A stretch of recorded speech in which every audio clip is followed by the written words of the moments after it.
saat ini sampai detik ini Allah Subhanahu wa taala masih senantiasa memberikan kenikmatan buat kita sehingga kita mampu melangkahkan kedua kaki kita untuk bersama-sama istiqomah di tempat ini. Mudah-mudahan dengan hadirnya kita di sini menjadi wasilah apa menjadi hajat kita, hajat kedua orang tua kita, hajat yang sudah diminta, yang belum diminta, yang lupa diminta dikabulkan Allah Subhanahu wa taala, dan seluruh dosa-dosa kita diampuni Allah Subhanahu wa taala. Amin ya rabbal alamin. Salawat dan salam semoga senantiasa tercurah limpahkan kepada junjungan kita, Nabi besar kita, kecintaan kita, pemimpin kita, Nabi kita Muhammad sallallahu alaihi wasallam, yang mana beliau yang cinta sama kita lebih besar cintanya kita terhadap orang tua kita sendiri. Cintanya Rasul sallallahu alaihi wasallam terhadap kita umatnya melebihi cintanya seorang suami terhadap istrinya, melebihi cinta seorang tua terhadap anak-anaknya.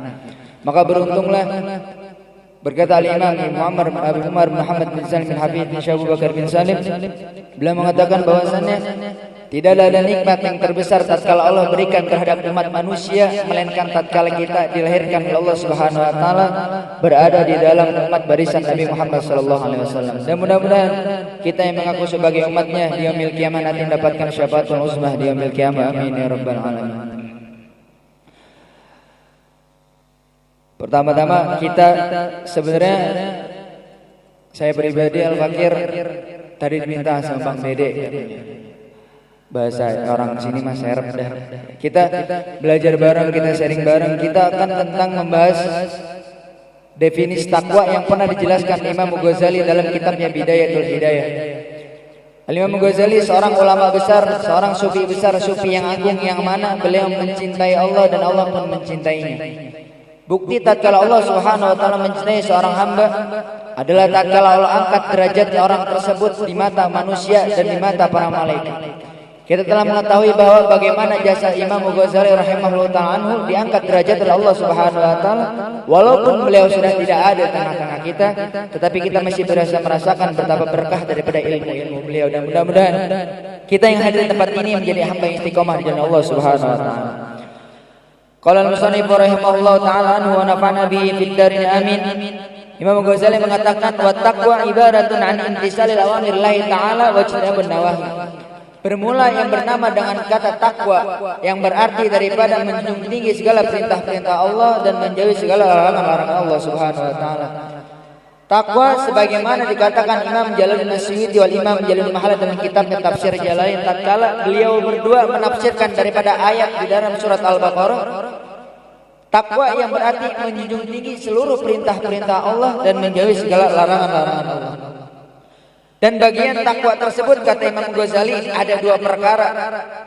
Dua perkara dalam arti, dan beliau akan menjelaskan dalam kitabnya definisi daripada contoh-contoh dan cara-cara kita bisa dikatakan menjadi hamba yang bertakwa di sisi Allah Subhanahu wa taala. Lalu Imam Ghazali pun mengatakan tentang perkara taat. I'lam anna wa millahi ta'ala faraidun wa nawafil. Jadi yang perlu kita tahu kata Imam Ghazali bahwasanya dari perkara-perkara yang diperintahkan oleh Allah Subhanahu wa taala itu faraidun wa nawafil mencakup daripada perkara yang wajib dan perkara yang sunnah. Fal fardu maka bermula perkara yang wajib kata Imam Ghazali ra'sul mali wa bihi tahsilun najah. Nah, perkara yang wajib adalah pokok daripada harta kita, modal utama kita, wabihi tahsilun najah. Dan dengan perkara wajib tersebut, dengan harta pokok tersebut kita akan mendapatkan keselamatan dan kesuksesan di sisi Allah Subhanahu wa taala. Kemudian wan naflu yaitu perkara sunnah, huwa ar-ribhu yaitu keuntungan atau daripada laba daripada kita berdagang di jalan Allah Subhanahu wa taala. Jadi buat teman-teman yang hadir di tempat ini, maksudnya ketika kita bertakwa kepada Allah Subhanahu wa taala, Imam Ghazali mengatakan modal utama kita buat menghadap Allah Subhanahu wa taala, modal pertama kita, sepaling utama modal kita untuk menghadap Allah adalah perkara yang wajib yang telah Allah perintahkan kepada kita selama kita hidup di dunia. Kemudian dikatakan pula perkara perintah Allah tidak hanya mencakup dari hal yang wajib. Dilanjutkan Imam Ghazali wan nawafil yaitu ada perkara-perkara sunnah. Kebanyakan dari kita ngamalin ibadah itu ibadah wajib doang. Lempengan yang sunnah kita ogah. Nih kalau kita mau tahu dulu para sahabat berlomba-lomba ngerjain sunnah. Karena apa? Karena mereka tahu itu sunnah. Tapi di zaman ini orang berlomba-lomba meninggalkan perkara sunnah karena kita tahu itu hal sunnah. Kalau bahasa kita begini, elah tibang sunnah gue kerjain ya gue dapat pahala, orang gak ya kagak ngapa-ngapa, kan begitu. Tetapi yang perlu kita tahu, dilanjutkan kata Imam Ghazali, qala Rasulullah sallallahu alaihi wasallam, Nabi sallallahu alaihi wasallam bersabda, qala Allah taala azza wajal, ma taqarraba ilail mutaqarribun bima faradat alaihi bin nawafil atau bima iftaradahu alaihim wala yazalul abdu bi yataqarrabu ilayya bin nawafil hatta ahibbah. Yang artinya Allah Subhanahu wa taala berfirman kepada Rasul, lalu Rasul menyampaikan kepada sahabat. Kata Nabi apa? Ma taqarraba ilayil mutaqarribun. Allah berkata, enggak bakal sampai orang dekat sama aku, kata Allah, kecuali apa? Dengan perkara-perkara yang aku wajibkan di atas mereka, kecuali tambahkan bin nawafil hatta ahibbahu, kata Allah. Orang ngamalin perkara wajib nggak bisa sampai sama Allah, nggak bisa dekat sama Allah, nggak bakal bisa dapetin apa yang menjadi cintanya Allah Subhanahu wa taala. Siapa yang bilang? Allah melalui Rasulullah SAW. Kemudian Allah pun melanjutkan daripada hadis qudsinya, kata Allah apa? Illa bin nawafil, kecuali ditambahkan dengan perkara-perkara sunnah. Jadi dimaksud Imam Ghazali seperti ini. Perkara wajib, sholat 5 waktu yang telah kita lakukan sehari semalam, itu memang wajib dan itu menjadi modal utama kita buat sampai dapat usulnya kita, sampainya kita sama cintanya Allah Subhanahu wa taala. Tapi kita nggak bisa dapat sampai sama Allah, kita nggak bisa lancar ketemu Allah. Bahasa kasar gini, kita punya sepeda nih. Sepeda ada rantainya. Itu rantai kalau udah bekarat kita goes sampai kaki copot kagak bisa jalan tuh sepeda. Ditambah dengan perkara, ditambah dengan sunnah, maka jalan kita sampai kita kepada Allah akan dilancarkan Allah Subhanahu wa taala. Kemudian Allah Subhanahu wa taala melanjutkan bin nawafil, maka tambahkanlah amalmu jika engkau ingin dekat kepadaku dengan perkara-perkara yang sunnah. Kita jangan ngeremehin perkara sunnah. Hatta uhibbaha, kata Allah, sampai aku akan mencintai hamba tersebut. Bang, yang perlu kita catat baik-baik dalam kehidupan kita. Kalau kita udah dapat cintanya Allah, yang kagak kita minta pasti Allah kasih. Iris kuping saya. Kita udah dapetin cintanya Allah. Ente yang masih pada jomblo pengen dapat jodoh yang baik, yang cakep kayak gimana? Kalau Allah udah cinta, tanpa kita minta, Allah kasih itu jodoh yang paling cakep bakal kita. Pengen HP yang bagus, pengen motor yang bagus, mau gimana? Kalau udah cinta sama kita. Cuman kan perkara kita dapetin cintanya Allah ini yang susah. Kita mah kebanyakan malesnya, kebanyakan suujonnya, kebanyakan ngeluhnya daripada bersyukur sama Allah. Benar apa benar? Iya. Dikit-dikit kita ngebelangsak ini salahin siapa? Allah mah kagak sayang sama gua. Padahal kalau kita mau ngaca, semua apapun perkara yang kita terima di dunia ini, semuanya adalah dari apa-apa yang telah kita lakukan selama kita hidup di jalan Allah Subhanahu wa taala. Allah itu adil. Kalau kita berbuat salah pasti dikasih salah juga sama Allah. Kita benar pasti dikasih pahala sama Allah. Simpel aja hidup mah. Jadi kata Imam Ghazali, dilanjutkan daripada hadis tersebut, fa idza ahbabtuhu kuntu samahul ladzi yasma'u bi. Kemudian Allah melanjutkan daripada hadis qudsiynya, kata Allah, kalau aku udah cinta sama seorang hamba tersebut, maka aku akan menjadi telinganya untuk mendengar. Maksudnya apa? Dijelaskan dalam kitab tersebut, tatkala Allah mengatakan aku akan menjadi telinganya untuk mendengar, demi Allah, tidaklah sesuatu apapun yang didengar oleh hamba tersebut melainkan Allah ridho terhadap apapun yang masuk ke dalam telinganya. Maksud Allah seperti itu. Kemudian dilanjutkan pula apa? Wa basarul ladzi yubsiru bihi. Kemudian Allah akan menjadi matanya untuk melihat. Tidaklah suatu hamba tersebut melihat segala hal melainkan Allah ridho terhadap apapun yang dia pandang, melihat apapun yang dia lihat selama dia hidup di dunia. Kemudian dilanjutkan walisanihil ladzi yantiqu bihi, dan Allah akan menjadi lisannya untuk berbicara. Maksudnya tidaklah satu kata pun yang keluar daripada mulut hamba yang mendapatkan cintanya Allah, melainkan Allah ridho terhadap apapun yang keluar dari mulutnya. Gak ada satu kata pun yang keluar dari mulutnya secara sia-sia. Itu kata Allah. Kemudian yang terakhir apa? Wa yadahul lati yumsiku bihi wa rijlihi ila yamshi biha. Dan Allah akan menjadi kedua tangannya dan kedua kakinya untuk memegang dan untuk berjalan. Maksudnya apa? Semua yang kita lakuin dengan tangan, dengan kaki kita, melainkan semuanya berada dalam naungan dan pandangan dan ridho Allah Subhanahu wa taala. Kalau hidup udah dapat cintanya Allah, kalau hidup udah dapat ridhonya Allah, kata belangsak bakal jauh dari hidup kita. Miskin jauh-jauh dari kita. Jadi kalau misalnya kita sampai sekarang masih hidup begini-begini aja, kadang kita sholat mah sholat, puasa mah puasa, sodako mah sodako, kita kenapa hidup kita masih susah? Karena kita belum usul, belum sampai sama Allah. Kita emang bener sholat mah sholat. Sholat Jumat kita sholat Jumat, sholat subuh kita sholat subuh, sholat wajib kita lakuin, haji kita lakuin, zakat kita lakuin. Tapi ada yang sering kita lupa. Apa? Di balik kita mengerjakan daripada perintah Allah, tapi kita masih sering mengerjakan daripada apa yang dilarang oleh Allah Subhanahu wa taala. Ngaji mah ngaji, pacaran mah pacaran. Sama aja lu nadangin air di ember bocor. Penuh kagak tuh air? Kagak. Nadangin air di ember bocor, sampai budek mau bakal penuh tuh air. Nggak nih ngaji nih, kadang nih ngaji di sini nih. Pulang. Sayang udah tidur apa belum? Ya lebih asik banget lo. Perak banget laguannya. Sayang udah tidur belum? Kok udah tidur? Ya. Pahala ngaji keluar dari pintu udah bures. Maka kata Habib Ahmad bin Soleh Al-Atos, beliau pernah bilang dalam majlis, apa kata beliau? Lu kalau ngaji jangan ngarepin pahala. Ngarepin berkah sama ilmu. Karena kalau kita ngarepin pahala, keluar dari majlis bures pahala kita. Ngomongin orang, ngatain temen, ngecengin temen, cetan sama wadon, apa kagak hilang tuh pahala kita? Wajar dari lu kita ngaji sampai sekarang begini-begini aja. Bener kagak, mati kagak, hidup kagak, angger wae udah. Kagak jadi apa-apa kita, ampas kopi kayak kagak. Karena apa itu tadi? Kita emang ibadah, tapi kita nggak pernah sampai ke Allah karena kita masih senantiasa mengamalkan hal-hal yang telah dilarang oleh Allah Subhanahu wa taala. Kemudian walantasilu ayyuhatulab, kata Imam Ghazali, kamu tidak akan pernah. Nih dalam bahasa Arab itu ada 3 kata, ada la, ada lam, ada lan. Kalau la artinya tidak, lam artinya belum, lan artinya tidak akan pernah. Kemudian Imam Ghazali mengatakan walantasilu ayyuhatulab, tidak akan pernah sampai kalian orang-orang yang menuntut di jalan Allah ilal qiyami bi awamirillahi taala, kepada kalian ingin mengajarkan daripada perkara-perkara yang diperintahkan Allah Subhanahu wa taala. Kata Imam Ghazali gini, kalau bahasa kita nih, bahasa orang Sumur Batu, tong lu mau bakal bisa ngamalin apa yang menjadi kewajiban dari Allah kecuali illa bimuraqabati qalbik, dengan mengawasi daripada hati kita, wa jawahirika fil lahzatika wan nafasik, dan mengawasi daripada anggota badanmu di setiap tarikan nafasmu. Jadi kita pengen amalin ibadah, nggak akan bisa kita istiqomah ngaji, nggak akan kita bisa istiqomah sholat jamaah di masjid, nggak akan bisa.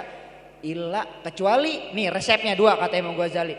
Pertama apa? Bimuraqabatillah wa bimuraqabati qalbik, dengan mengawasi daripada hati kita. Bang, mohon maaf, kalau hati udah kotor, semua udah kagak jelek dah, semuanya kagak bener udah. Kita harus perhatiin hati kita. Berapa banyak orang nih, tetangga kita yang punya mobil, tetangga kita yang punya motor baru, yang keringet dingin kita apa dia? Kita ini kebanyakan hasut, dengki, iri sama orang, julid sama orang, apalagi wadon kadang ngeliat orang yang jelekan dikit katain, beda kalah ketebelan segala macem, kerudungnya jelek, rombeng segala macem. Yang lanang ya begitu sama. Lah itu wadon pacaran lanang yang jelek banget, tiga cakepan nih gua, cile sobat ganteng, lu ganteng ya kata mak kita doang. Ya. Jadi kata Imam Ghazali, kita harus bisa memperhatikan, mengawasi hati kita kalau kita mau dapetin nikmatnya ibadah sama Allah Subhanahu wa taala. Mohon maaf, zaman sekarang nih, kalau kita tanya uwa-uwa kita zaman dulu, Pak, zaman uwa dulu bocah ada penyakit tumor, ada kanker, orang ada. Lah uwa-uwa dulu makan tebang daun-daunan doang udah. Makan daging setahun sekali Idul Adha, itu kira banyak-banyak. Tapi ngapa orang zaman sekarang penyakitnya macam-macam, segala tumor, kanker, anu lah, inilah, itulah. Karena hatinya udah jelek, hatinya udah kotor. Hati itu monitor badan. Kata Imam Syafi'i dalam kitabnya apa? Perhatikan hatimu, karena baik atau tidaknya kehidupanmu tergantung seberapa seringnya kamu memperhatikan keadaan hatimu sendiri.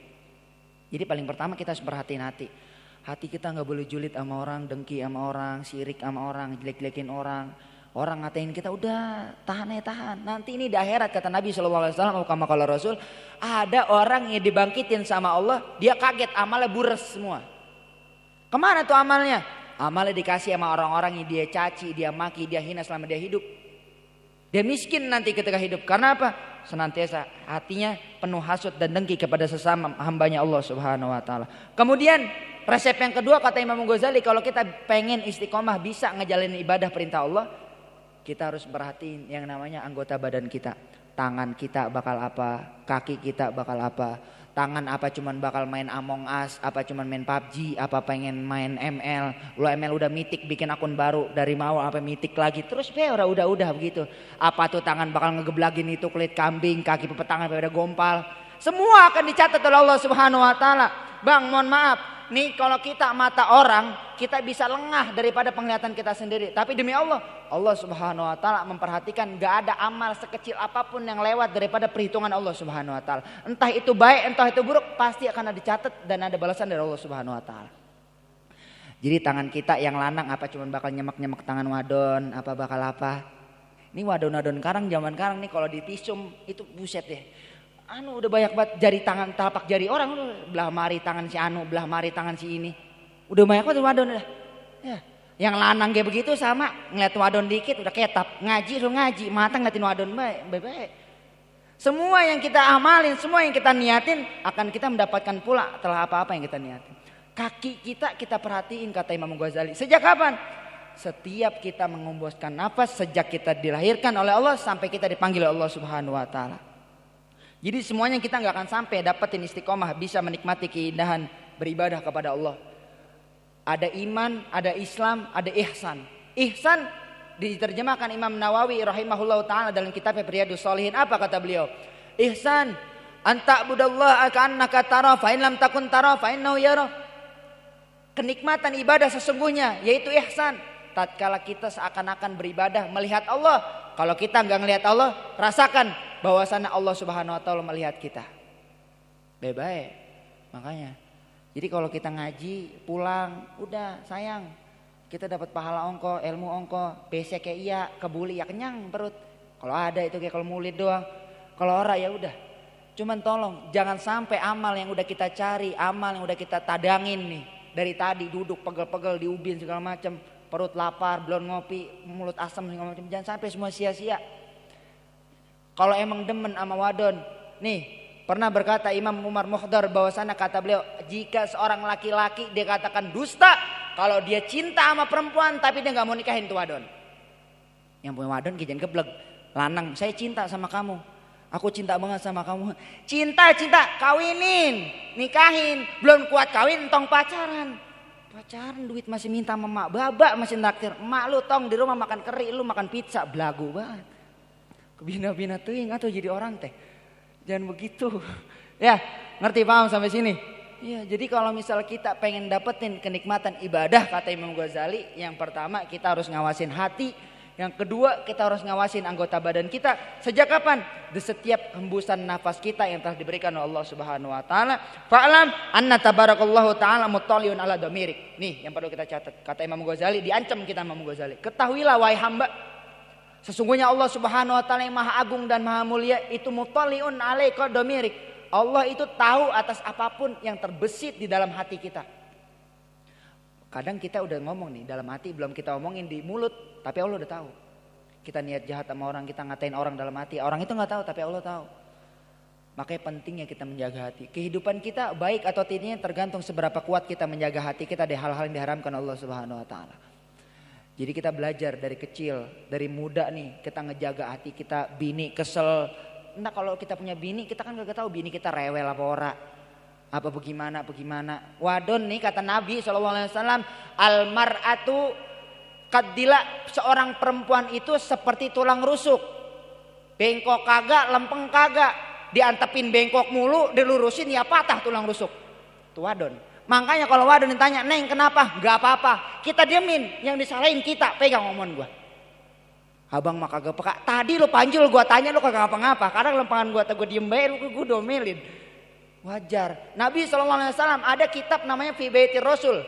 Karangan Syekh Ibnu Ibadah. Kata beliau apa di situ?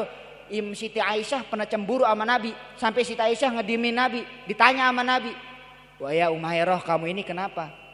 Gak apa-apa. Tuh Siti Aisyah. Nabi diem. Cemberut di Siti Aisyah. Sehari semalam. Apa kagak masak tuh Siti Aisyah. Ditanya Nabi bingung. Kalau kata bahasa kita. Neng mau lu apa sih Neng? Gue tanya begini ya. Ora gue diemin lu diem baik. Mau apa? Ternyata Siti Aisyah cemburu lantaran Nabi pulang telat dari istri yang lain. Sekelas Rasulullah SAW dicemburi oleh istrinya. Bagaimana kita yang muka pas-pasan, kantong kismin, belagu lagi pengen kawin. Nah, gimana? Makanya hati-hati. Kita kalau emang cinta sama perempuan, cinta juga kalau cinta sama lanang, jaga diri. Ya, ngaji masih pacaran. Sekarang ya bisa jadi nih. Saya lagi ngomong, kita lagi ngaji di WA. sayang aku lagi ngaji dulu ya, entar nih jam 10 kelar, ini Ustaz lama banget nih ngomong baik lagi begitu. Oh gitu, makanya hati-hati. Mudah-mudahan kita senantiasa dijadikan hamba Allah yang istiqomah di jalan Allah Subhanahu wa taala, dan senantiasa hati kita dijaga, jangan sampai hati kita dikotorin. Habib Umar bin Muhammad bin Salim bin Hafid pernah berkata kepada murid-muridnya, apa kata beliau? Dalam kitabnya syarah daripada syarah daripada Ihya Ulumuddin, beliau mengatakan di situ apa? Bahwasana azab terbesar yang Allah turunkan setiap hamba itu bukan kebakaran, bukan azab apapun, tapi tatkala Allah telah matikan hatinya daripada hidayah Allah Subhanahu wa taala. Makanya kita yang hadir semua di tempat ini, kita ngerasa mengaji tapi maksiat, kadang masih maksiat. Tapi ngapa saya masih bisa ngaji? Bersyukur. Karena Allah masih sayang sama kita, Allah masih ngerakin hati kita untuk berjalan di mana di jalan diridhoi Allah Subhanahu wa taala. Walaupun masih maksiat enggak apa-apa. Jangan nih, pesan saya satu ya. Jangan nunggu baik, jangan nunggu jadi orang baik kalau buat sholat tuh jangan. Kita berbuat baik itu jangan nunggu jadi orang soleh dulu, jangan. Justru berbuat baik untuk menjadi orang soleh. Begitu. Tadi kan kebanyakan kita, gue mah masih jauh dari kata benar, ngapain sih, udah gak usah.